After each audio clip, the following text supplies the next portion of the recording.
귀한 성도 여러분, 주님의 이름으로 환영합니다. 이제 함께 일어나셔서 마음과 뜻과 정성을 다하여 우리 하나님께 경배를 올려드리겠습니다.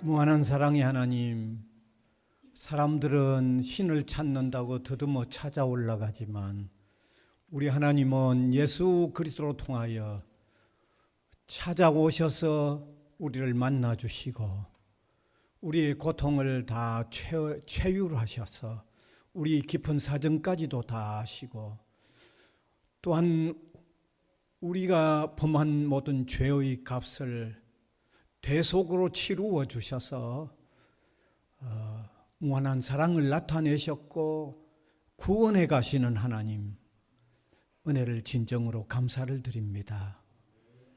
이날도 그 하나님 앞에 은혜를 받은 주의 백성답게 신령과 진리로 예배하는 저희들 되도록 성령께서 도와주시옵소서.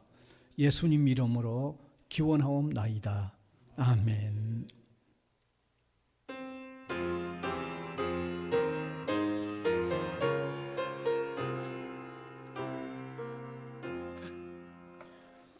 우리 하나님 하늘에 계시니 온천하 만민 주 앞에 찬송하네. 이 천지 만물도 주 앞에 엎드려 그 거룩하신 이름을 늘 높이네. 주 언약하신 것 끝까지 지키니 주 하늘나라 향하여 곧 가리라. 주 얼굴 배울 때 내 맘이 기쁘고 영원히 주의 영광을 찬양하리. 왕의 왕 되신 주 하늘에 계시니 이 세상 죄악 이기신 구주 예수. 저 천군 천사들 주옹이하고서 무성도 함께 영원히 늘 섬기네. 성삼일체계 승리한 무리들 다 기쁜 소리 높여서 감사드려. 창조주 하나님 내 주님 되시니 주 앞에 나도 엎드려 경배하네.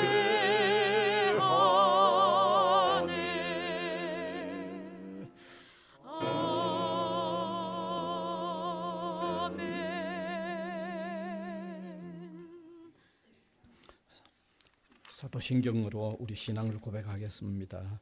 전능하사 천지를 만드신 하나님 아버지를 내가 믿사오며 그 외아들 우리 주 예수 그리스도를 믿사오니 이는 성령으로 잉태하사 동정녀 마리아에게 나시고 본디오 빌라도에게 고난을 받으사 십자가에 못 박혀 죽으시고 장사한 지 사흘 만에 죽은 자 가운데서 다시 살아나시며 하늘에 오르사 전능하신 하나님 우편에 앉아 계시다가 저리로서 산 자와 죽은 자를 심판하러 오시리라. 성령을 믿사오며 거룩한 공회와 성도가 서로 교통하는 것과 죄를 사하여 주시는 것과 몸이 다시 사는 것과 영원히 사는 것을 믿사옵나이다. 아멘. 앉으셔서 교동문 81번입니다. 그러므로 주 안에서 갇힌 내가 너희를 권하노니 모든 겸손과 온유로 하고 오래 참음으로 사랑 가운데서 서로 용납하고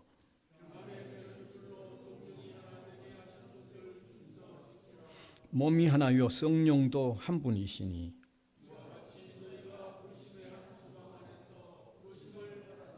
주도 한 분이시요 믿음도 하나요 세례도 하나요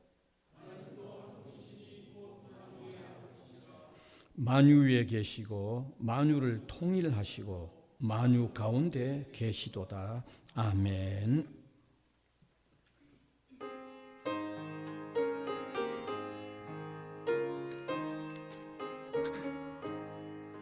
주 음성 외에는 참 기쁨 없도다. 날 사랑하신 주 늘 계시옵소서. 기쁘고 기쁘도다. 항상 기쁘도다. 나 주께 왔사오니 복 주옵소서. 나 주께 왔으니 복 주시옵소서. 주 함께 계시면 큰 시험이 이기네. 기쁘고 기쁘도다. 항상 기쁘도다. 나 주께 왔사오니 복 주옵소서. 주 떠나가시면 내 생명 헛되네. 기쁘나 슬플 때 늘 계시옵소서. 기쁘고 기쁘도다. 항상 기쁘도다. 나 주께 왔사오니 복 주옵소서. 그 귀한 언약을 이루어 주시고 주 명령 따를 때 늘 계시옵소서. 기쁘고 기쁘도다. 항상 기쁘도다. 나 주께 왔사오니 복 주옵소서. 아멘.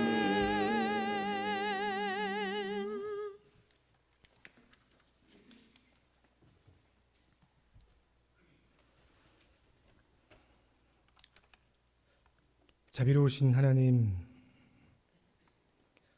우주보다 크시고 우주의 모든 흑암보다 더 가득하신 하나님을 찬양합니다. 우리의 어지럽고 얼룩진 삶을 주님은 아십니다. 우리의 잠시의 방황에도 우리에 대한 사랑을 잠시도 포기하지 않으시는 크신 하나님을 경배합니다.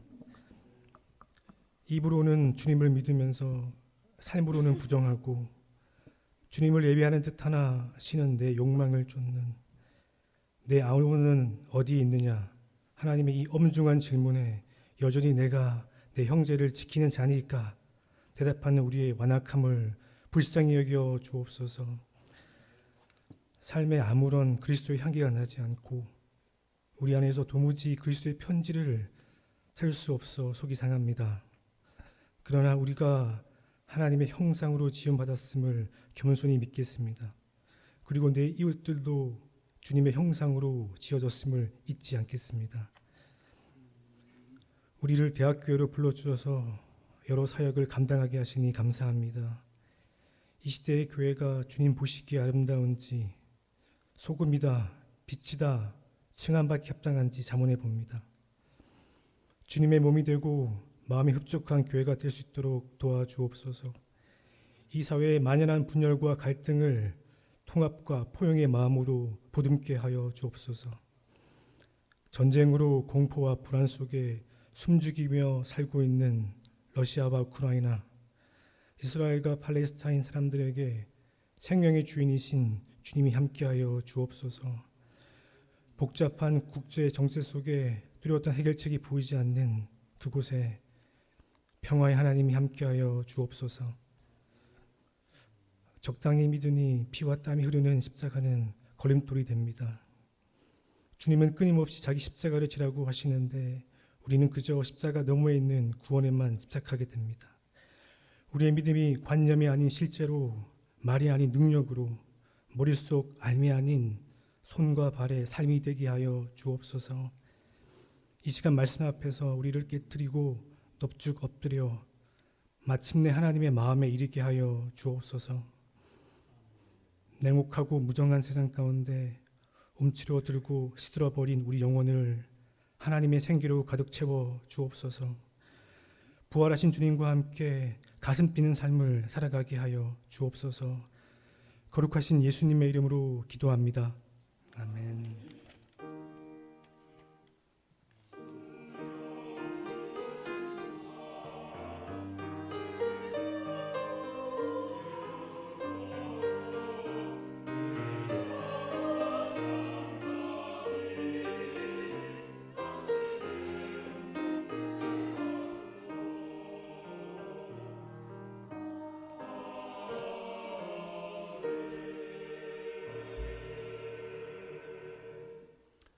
하나님의 말씀은 누가복음 10장 25절에서 37절까지입니다. 제가 한 절, 우리 회중이 한 절 교독해서 읽어 내려가겠습니다. 누가복음 10장 25절입니다. 어떤 율법 교사가 일어나 예수를 시험하여 이르되 선생님, 내가 무엇을 하여야 영생을 얻으리이까?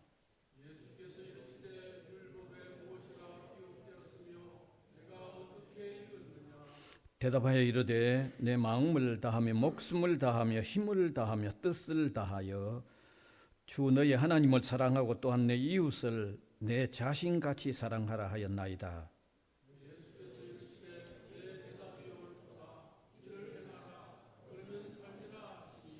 그 사람이 자기를 옳게 보이려고 예수께 여짜오되 그러면 내 이웃이 누구니까?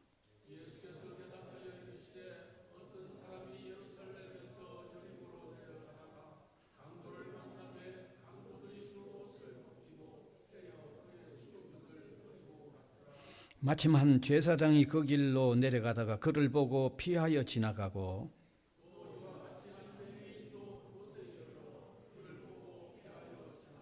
어떤 사마리아 사람은 여행하는 중 거기 이르러 그를 보고 불쌍히 여겨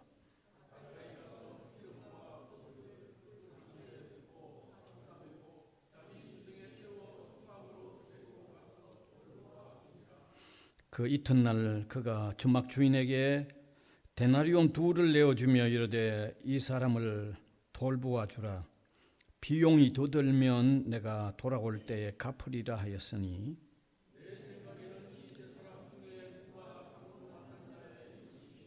같이 읽읍시다. 이르되 자비를 베푼 자니이다. 예수께서 이르시되 가서 너도 이와 같이 하라 하시니라. 아멘.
예, 지난날 한 신문에 스웨덴에서 아파트에 살던 노인이 죽어서 40이 지난 후에 이렇게 알게 되어졌다는 기사를 읽은 적이 있습니다.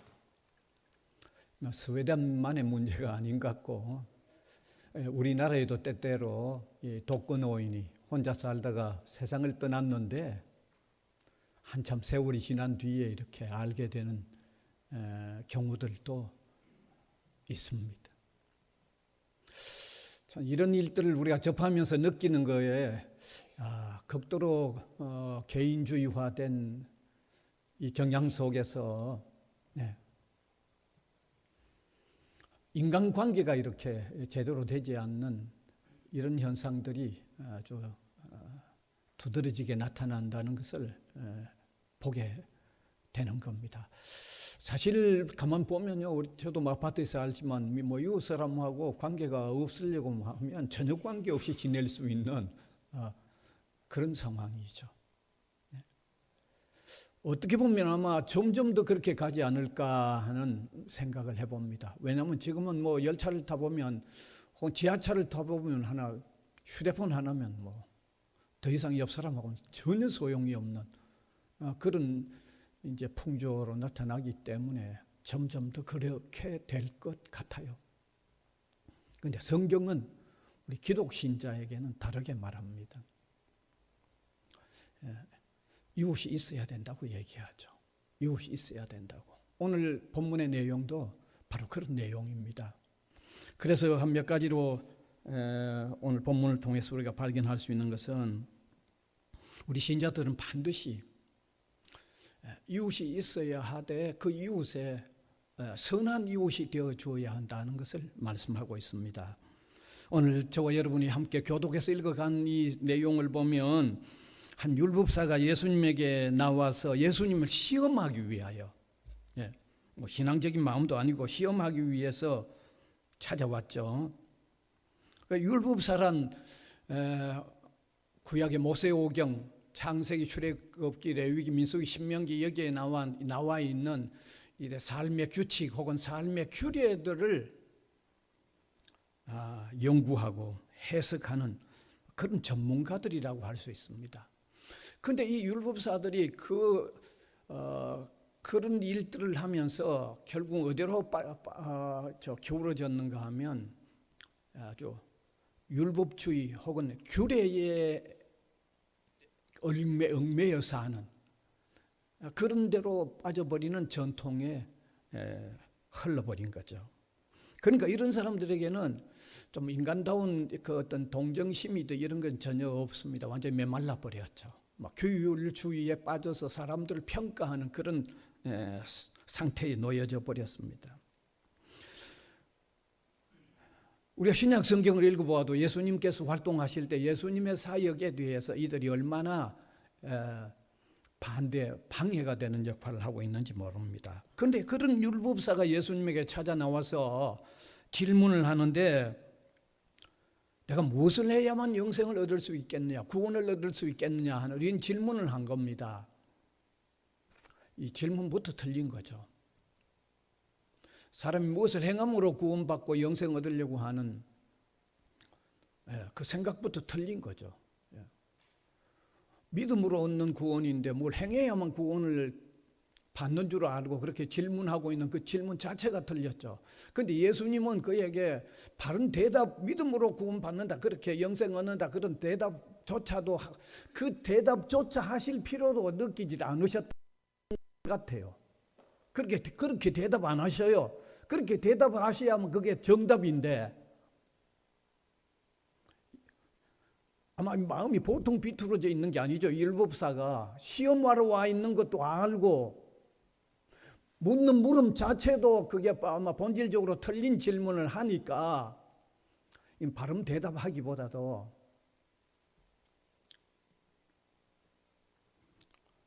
그래, 과연 율법을 행하면야 구원을 받을 수 있겠지만 그게 그대로 행해지는지 안 행해지는지 한번 깨달아 보라고 대답을 한 거예요. 그걸 한번 깨달아 보라고 그렇게 대답을 하신 거죠. 그러면서 예수님은 그 율법사에게 그럼 율법에 무엇이라고 되어 있느냐고 하니까 율법에 대해서는 잘 알죠. 율법사가 구약성경 레위기 18장 19절에 나와 있는 내용들을 압축해서 이렇게 대답합니다. 위로 하나님을 사랑하는 거고 아래로 이웃을 사랑하는 겁니다. 이렇게 대답을 했어요. 그러니까 예수님은 그 대답을 듣고는 이렇게 말씀하시죠. 누가복음 10장 28절에 보면 같이 읽읍시다. 예수께서 이르시되 내 말이 옳도다. 이를 행하라. 그리하면 살리라 하시니. 이 말의 의미가 뭡니까? 율법은 뭔지 아는 것 같구나. 내 말이 옳도다는 말은 그 말이죠. 율법이 무언가는 대단히 아는 것 같구나. 그런데 과연 행할 수만 있다면야 구원이 되겠지만 그 행할 수 있는지 한번 해보라는 그런 의미입니다. 그 행할 수 있는지 한번 해보라는 말입니다. 여기 예수님께서 이렇게 대답하신 말씀 속에는 아주 역설적인 의미가 들어있는데 두 가지 의미가 들어있는데 하나는 인간이 진정으로 거듭나지 못한 상태에서는 율법이나 계명을 행하는 일이 불가능하다는 것을 말씀하시는 의미입니다. 그런 의미가 여기 들어있습니다. 인간이 진정 거듭나지 못한 상태로서는 그 제대로 행할 수가 없다는 말씀을 하고 있고, 다른 하나는 믿음으로 거듭나기만 하면, 믿음으로 거듭나면 위로 하나님을 사랑하고 이웃을 사랑하는 삶을 사는 방향은 찾게 된다 그 말입니다. 방향을 찾게 된다는 거죠. 이 말씀은 예수님을 우리가 믿고 영접한다고 해도 이웃을 완벽하게 사랑하는 삶은 우리가 온전하게 살 수 없을 수도 있겠지만, 그러나 적어도 이웃을 사랑하는 삶의 방향은 제대로 좀 찾는 삶을 살게 된다는 그런 의미가 들어있는 겁니다. 예. 그러면서 예수 믿는 사람은 그런 면에서 좀 달라져야 된다는 것을 말씀하고 있는 겁니다. 아주 강력한 말씀입니다. 내가 이웃을 사랑하는 삶의 방향에 사랑하는 것은 우리가 완벽하게 100% 사랑할 수 있느냐 없느냐의 문제는 좀 있을 수 있지만, 그래도 이웃을 사랑하는 삶의 방향은 어느 정도 찾는 삶은 틀림없다는 거예요. 방향을 찾는 삶은 틀림없는데, 그렇게 방향을 찾은 삶을 사느냐 못 사느냐 하는 것으로 통해서 그리스도를 진정으로 영접하고 거듭나 있는 상태인가 아닌가를 검증하는 하나의 방법도 된다는 거죠. 그러면 이 말은 대단히 강한 말이죠. 아주 강하죠. 우리 성도는 선한 이웃이 되어 주어야 된다는 말을 100번이나 1000번 하기보다도 더 강한 말이죠. 왜냐하면 그리스도를 진정으로 영접한 사람이라고 하면 적어도 이웃을 사랑하는 방향은 찾게 되는, 방향은 찾은 방향 안에서 살게 된다는 그런 말이니까, 그렇게 사느냐 살지 못하느냐가 그리스도 안에서 거듭난 삶이냐 아니냐를 검증하는 하나의 방법이 된다고 하는 말이라는 것을 우리가 떠올려 보면 이건 보통 우리가 새겨들어야 할 말이 아닙니다. 정말 우리가 이웃에 대하여 좀 더 이 살벌해져 가는 이 사회 속에서 오늘 이런 말씀을 우리가 듣는다고 그러면 좀 다른 차원에서 생각하고 다른 차원에서 들으셔야 됩니다. 이게요. 그 다음에 두 번째는, 그러면 기독 신자에게 이웃은 누구인가 하는 문제죠.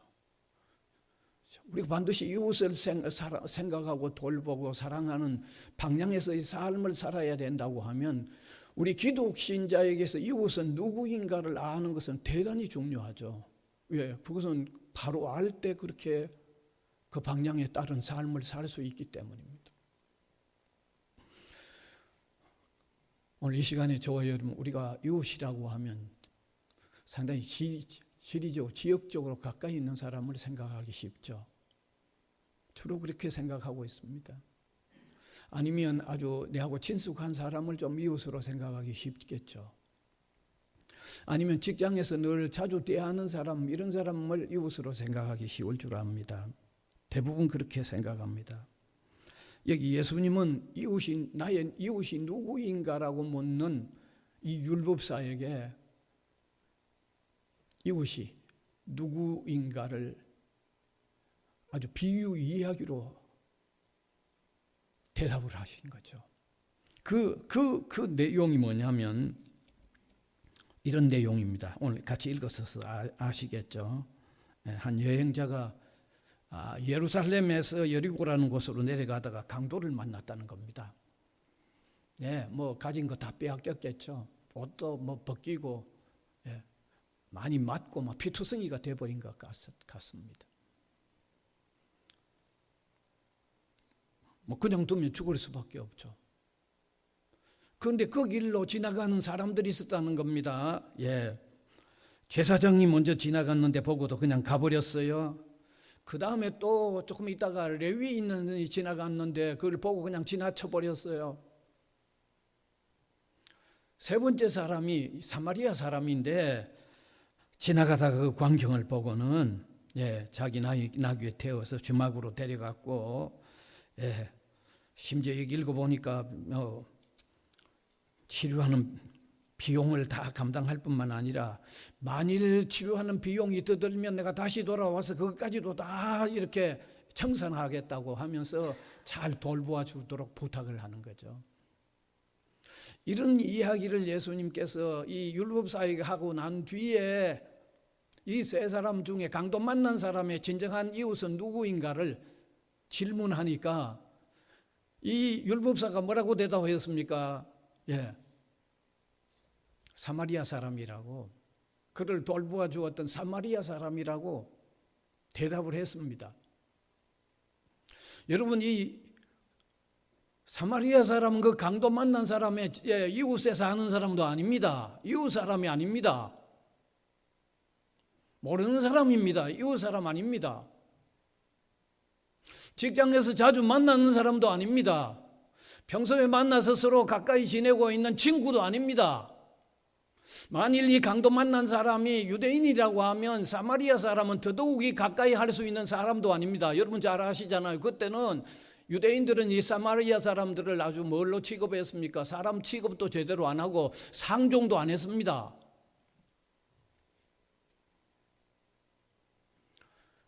내 이웃이 누구인가라는 질문에 예수님이 이런 말씀으로 통해서 이웃을 깨우쳐주는 이 이웃은 오늘 우리 그리스도인들에게 누가 진정한 이웃이 되어야 하는가를 말씀해 주고 있는 거죠. 나의 도움이 필요한 사람이 이웃이라는 거예요. 예수님의 말씀이 그 말씀이에요. 나의 도움이 필요한 사람이 우리 이웃이라는 거예요. 지역적으로 멀거나 가깝거나 없습니다. 얼마나 친숙하냐 아니냐가 그게 그렇게 중요하지 않습니다. 나의 도움이 필요한 사람 이웃이라는 것을 예수님이 말씀하는 거예요. 나의 도움이 필요한 사람 이웃이라는 거예요. 여러분, 우리가 이 말씀을 오늘 접하면 오늘 우리가 이웃 삼아야 할 사람이 참 많다는 것을 좀 새롭게 깨달았으면 좋겠습니다.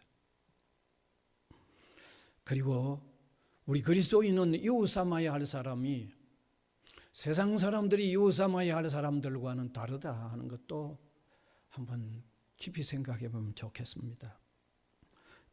세상의 사람들은 이웃이 주로 자기에게 유익이 되는 사람들이 이웃이죠. 틀림없죠. 그런데 우리 그리스도인은 달라야 한다는 말입니다. 내가 조금이라도 도울 수 있는 사람을 이웃으로 삼는 실천이 필요하다는 거죠. 우리 그리스도인들도 세상 사람들처럼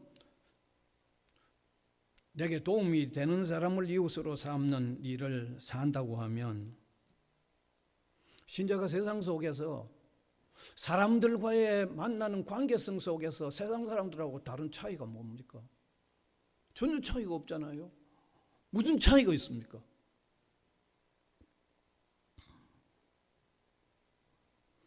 우리는 적어도 저도 참 부끄럽고요.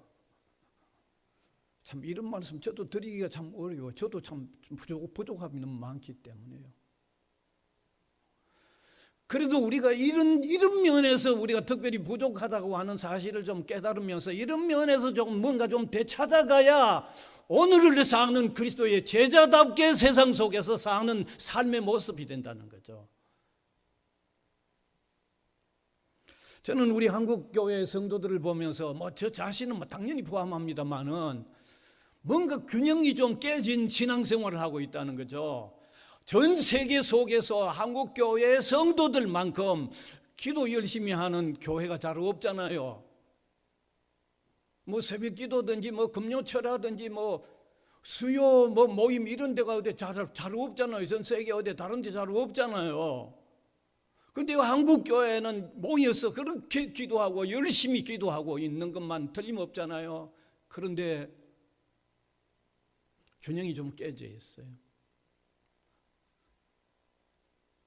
우리가 이웃 돕는 일에 대해서는 균형이 좀 깨어져 있어요.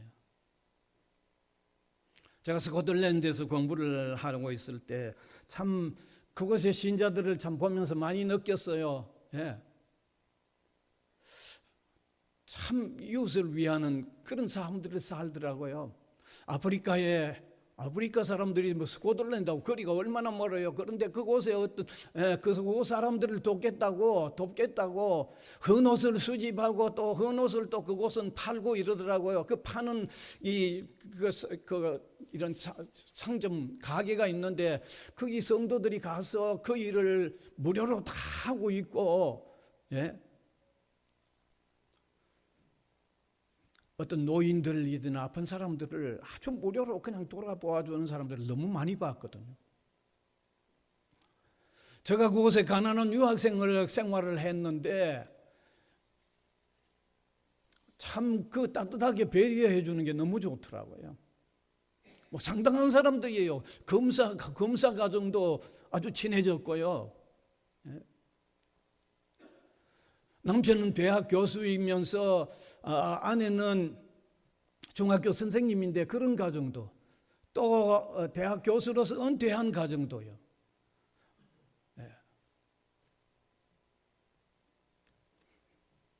릴리언이라고 하는 이 의사, 혼자 사는 의사의 가정도, 심지어 정유, 강철, 선박에 아주 어마어마한 기업가인데도 정말 잘해주더라고요.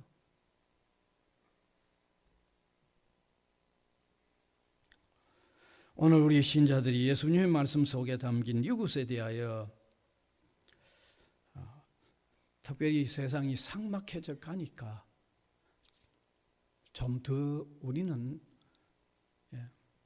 좀 달라야 되겠다는 생각이 들었습니다. 나의 도움이 필요한 사람에게 내가 이웃이 되어주려고 해야 한다고 이런 마음을 가져야 하겠습니다. 여러분 누가복음 14장 12절에 보면 이런 말씀이 있죠. 한번 같이 읽읍시다. 시작.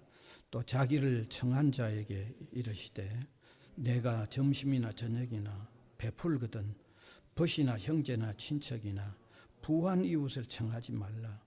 두렵건대 그 사람들은 너를 도로 청하여 내게 갚음이 될까 하노라. 도로 청해서 갚음이 안 되는 쪽, 그러니까 내 도움이 더 필요한 쪽에 배려를 지금 말씀하고 있는 거잖아요. 그렇죠? 예. 의미가 어려운 게 하나도 없잖아요.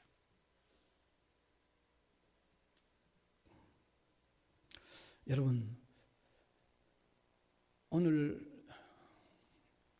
우리 그리스도인들이 세상 속에서 좀 이런 점을 조금씩 해나가야만 세상 사람들 자신도 그리스도인은 역시 다르구나 하는 눈을 안 가지겠어요, 그죠? 다른 것 가지고는 막 우리가 열심히 기도하고 있고 열심히 또 기도도 해야 됩니다만은 우리가 모여서 열심히 기도만 한다 하면 그 사람들이 그리스도인이 정말 다르네. 그래 저는 그건 그렇게 덜 볼 거라고 생각해요. 그렇게 하는 만큼의 균형을, 도움이 필요한 사람을 이웃 삼아 간 그 일이 세상 사람들이 볼 때 가장 역시 그리스도인은 달라, 그렇게 안 보겠어요. 그러니까 이런 어떤 균형을 좀 더 찾는 일, 오늘 이 말씀이 특별히 우리에게 깨우쳐주고 있다는 것을 한번 깊이 생각했으면 참 좋겠습니다. 자, 그러면 마지막 세 번째는 나의 도움을 필요로 하는 이웃 삼는 일을 왜 제대로 시행하지 못하는가 하는 요인을 예수님은 말씀해 주고 있습니다. 왜 이웃을, 나의 도움을 필요로 하는 사람을 이웃 삼는 일을 우리가 제대로 못할까 하는 요인을 밝혀주고 있는데, 우리가 일반적으로 알고 있는 내용하고 다른 내용이 여기 들어있어요. 우리가 일반적으로 아는 내용은 내 것에 손해보지 않으려고 나의 도움을 필요로 하는 사람을 이웃 잘 못 삼는, 그게 우리 일반적인 요인입니다. 저는 그 일반적인 요인도 크게 작용한다고 생각을 합니다. 그렇잖아요. 예. 틀림없이 일반적인 요인도 우리가 작용을 합니다. 그래서 일반적으로 작용하는 이 요인도 우리가 조금 우리 그리스도인은 내 것을 조금이라도 더 조금 손해 본다는 이런 마음 가지고 살면 되겠죠. 그래서 이 마음을 우리가 조금 가질 필요가 있고, 오늘 예수님이 두 번째로 지적하는 것은 우리의 거룩이나 혹은 경건에 대한 이해가 잘못되어 있다는 것을 지적하는 거죠. 오늘 여기 핵심은 바로 그 내용입니다. 예수님이 지적에는 우리가 나의 도움을 필요로 하는 사람을 이웃 삼는 데 실패하는 아주 중요한 다른 하나의 원인을 알려주는데, 그것은 제사장이나 레위인이 강도 만난 사람을 그냥 지나쳤던 원인을 통해서 깨닫게 해주는 거죠. 왜 그 사람들이 왜 그냥 지나쳤느냐죠. 제사장은 왜 그냥 지나쳤고 레위인은 왜 지나쳤는가를 부각시키면서 우리가 우리의 도움을 필요로 하는 사람을 이웃 삼지 못한 원인을 밝혀주고 있습니다. 여러분, 제사장이나 레위인은 이스라엘 백성들 가운데 성직자의 계층입니다. 특별히 구약 성경 민수기 18장을 읽어보면 제사의 일이나 성전 맡은 일들을 이들이 했고, 이들이 율법이나 계명을 아주 잘 아는 사람들이었습니다. 그 다음에 성스러운 건 뭐고 속된 것은 무언가를 가장 잘 구별하는 사람들이었습니다. 그래서 사람의 피를 가까이 하면 안 된다는, 사람의 피를 가까이 하면 그거는 거룩의 손상을 입는다는 것을 가장 부정하다고 생각을 하는 것도 누구보다도 아주 예리하게 잘 알고 잘 지키는 사람들이 이 인간들입니다. 그러니까 성과 속을 아주 잘, 누구보다도 아주 예리하게 지키다 보니까 자신들이 피를 가까이 하는 성직 계층이 되어서 거룩함을 지키려고 하면 피투성이가 되어 있는 이 강도받는 사람에게 접근하면 안 되는 거죠. 예수님이 지금 오늘 그걸 지적하고 있는 거죠.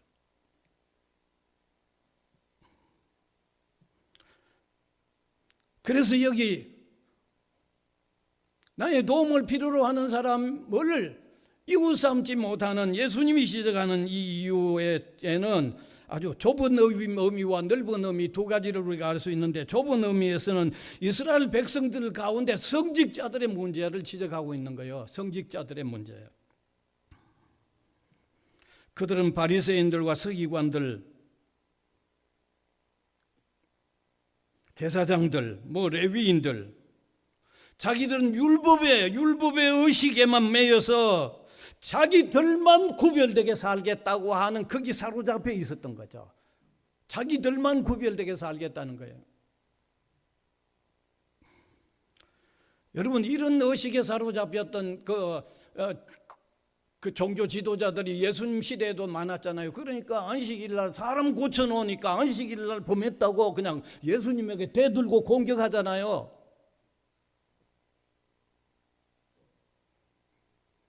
왜 안식일을 지키는 거룩한 삶을 살겠다고 불쌍한 병든 사람 고쳐준 것을 헐뜯고 나왔죠.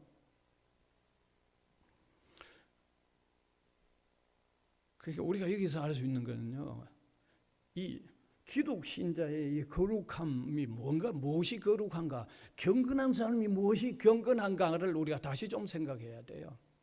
다시 생각해야 돼요.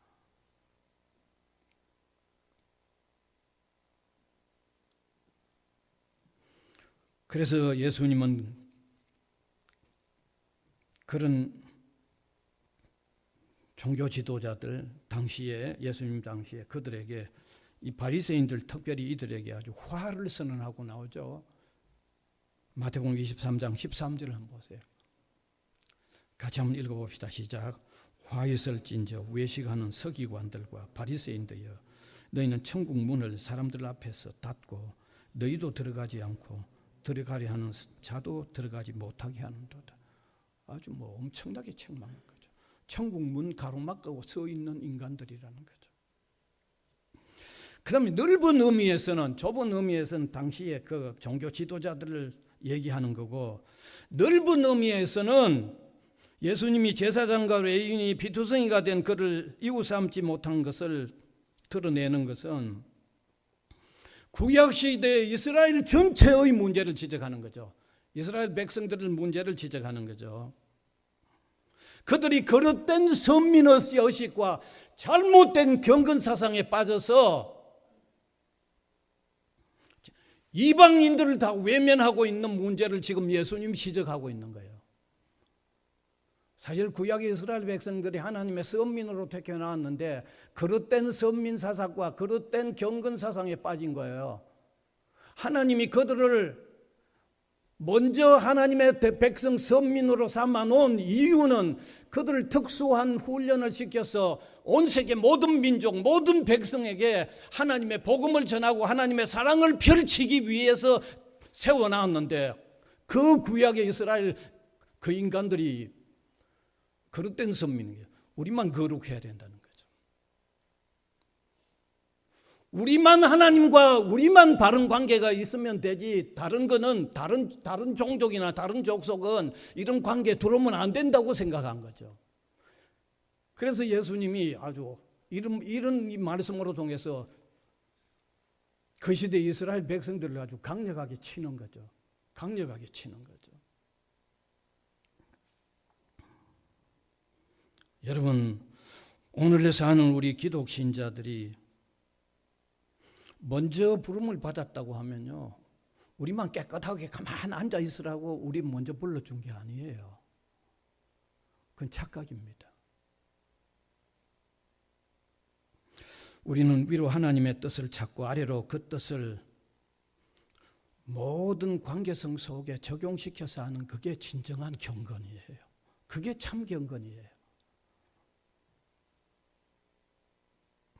그래서 특별히 성경 다른 구절도 있습니다. 하나 뛰어넘고 야고보서 1장 27절을 보면 진정한 경건이 무언가를 밝혀놓고 있습니다. 같이 읽읍시다. 시작. 하나님 아버지의 앞에서 정결하고 더러움이 없는 경건은 곧 과와 과부를 그 환난 중에 돌보고 또 자기를 지켜 새 속에 물들지 아니하는 그것이니라. 이게 진정한 경건이라는 거죠. 그러니까 우리가 편향된 잘못된 경건 가지면 하나님의 백성으로서 세상 속에서 해야 할 일들을 제대로 못하는, 빛과 소금의 역할을 제대로 못하고 오히려 세상 사람들로 봐서 손가락질 당하는 이상한 경건에 빠져버리고 마는데, 그게 잘못이라는 거죠. 참된 경건은 나의 도움이 필요한 사람을 이웃으로 삼아 이웃을 배려하는 삶임을 밝히고 있는 거죠. 이게 얼마나 중요한지 모릅니다. 예, 저는 사우스 아프리카도 있어 봤는데, 기독 신자들도 참 이 관계성 속에 뭔가 하나님의 뜻을 펼치는 이런 그 경건함을 제대로 못 지킬 때 참 문제가 많다는 것을 그 사회 속에서 제가 절실하게 느꼈어요. 남아공화국만 하더라도 잘 아시다시피 백인이 80%고 한 20%가 흑인인데 흑인 백인 다 합해놓으면요 기독신자가 70%입니다. 그러면 기독신자의 퍼센테이지가 얼마나 높습니까?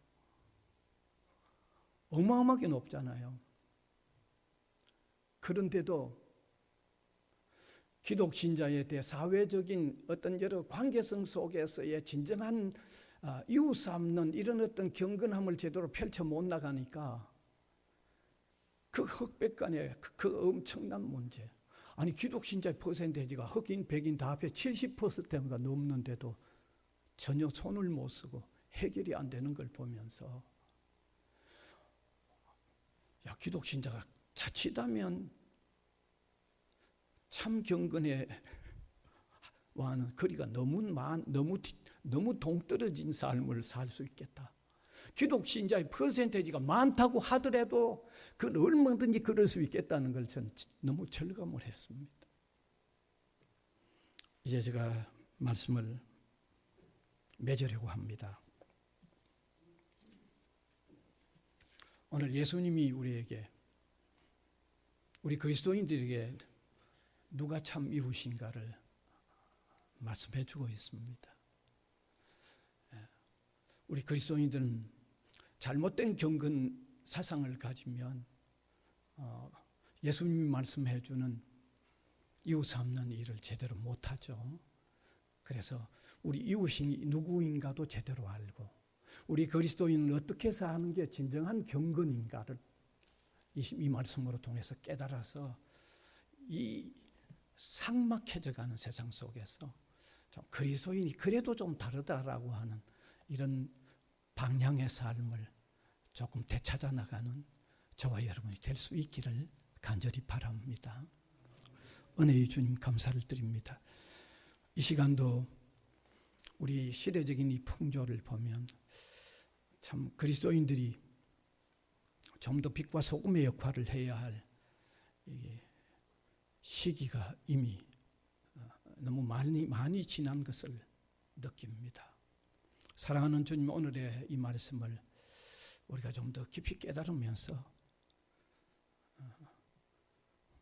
선한 이웃이 되어주는 관심의 삶을 더욱 힘써서 사는, 더욱 한 걸음씩 되찾아 나가는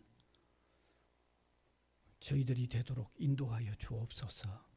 예수 그리스도의 이름으로 기도하옵나이다. 아멘.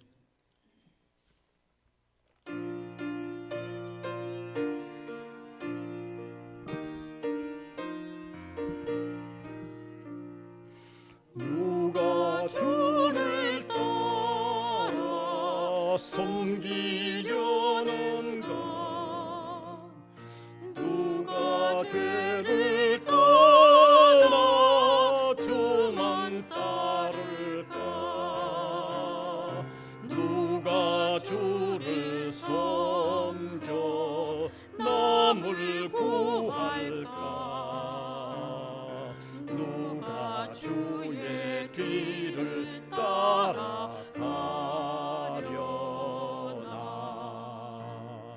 부르심을 받아 주의 은혜로 주를 따라가네. 주만 따르네. 세상 영광 위에 따름 아니요 그 신사랑이네. 주만 따르고 주가 내려주신 은혜 힘입어 주의 뒤를 따라 힘써 일하네. 부르심을 받아 주의 은혜로 주를 따라가네.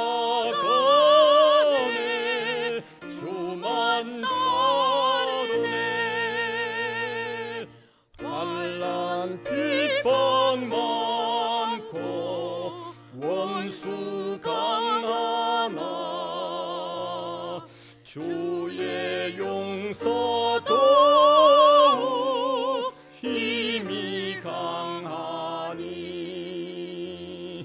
누가 능히 이겨 넘어뜨리랴. 변함없는 진리 승리하리라.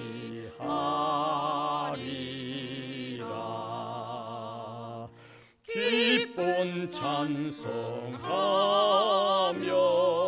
주의 은혜로 주를 따라가네. 주만 따르네.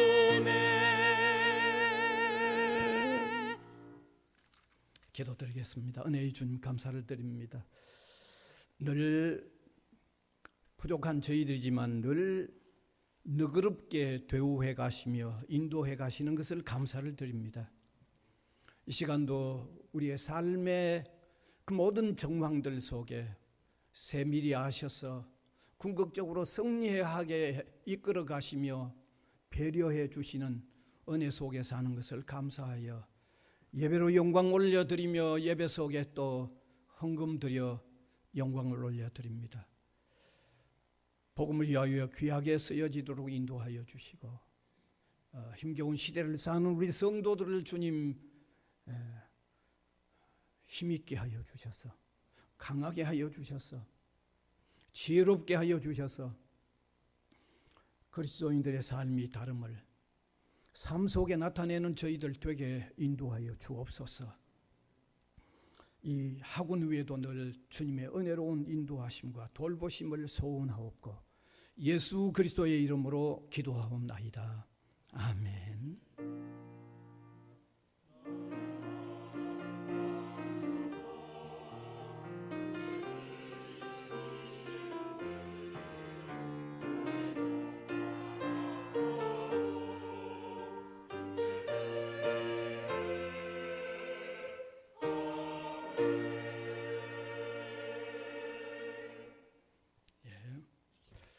감사합니다.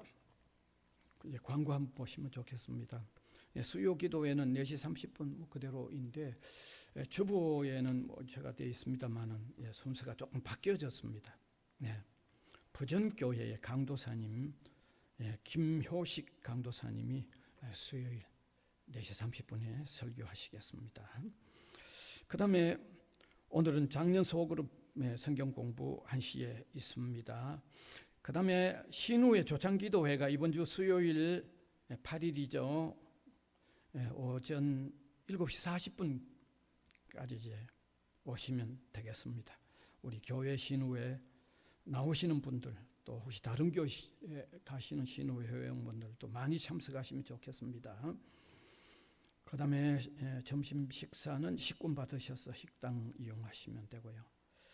그 다음에 11월 주일 일정 안내 있습니다. 5일하고 12일은 작년 소그룹 성경 공부고 19일은 추수감사절 예배이고 그 다음에 선교회 월요회는 한 주간 뒤로 추수감사절 그 다음 주로 넘겨서 그동안에 하신 일들을 조금 서로 정리하고 12월에는 또 한번 성도들 앞에 발표하는 그런 기회가 되겠습니다. 헌금 사정은 됐죠?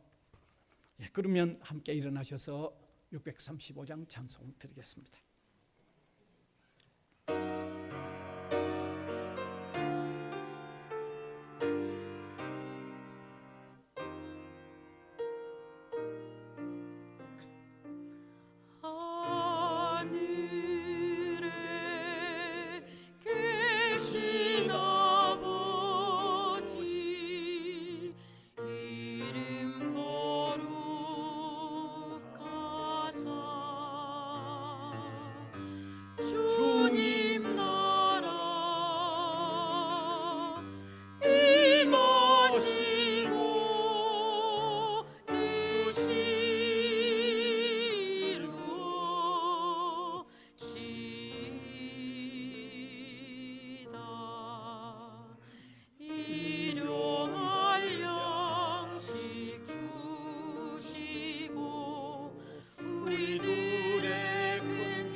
하시고 악에서 구원하소서.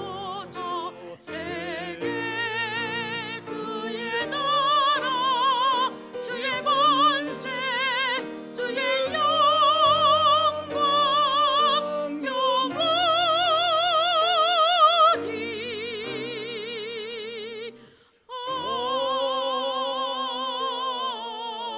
아멘.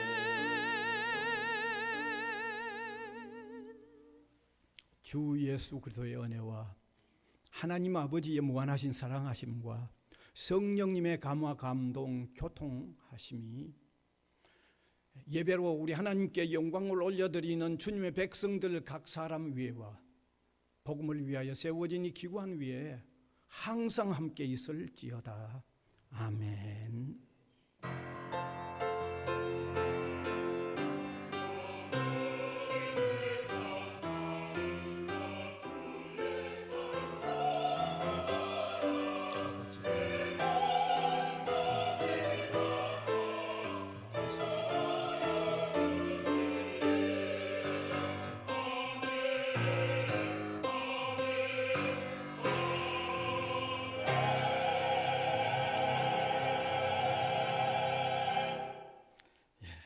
스바냐 3장 17절 배배송 되겠습니다.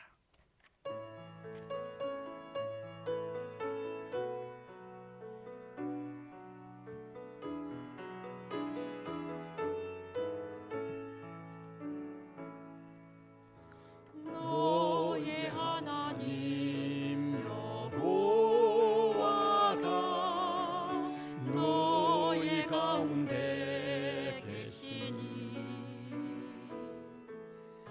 그는 구원을 베푸실 전능자 전능자시라.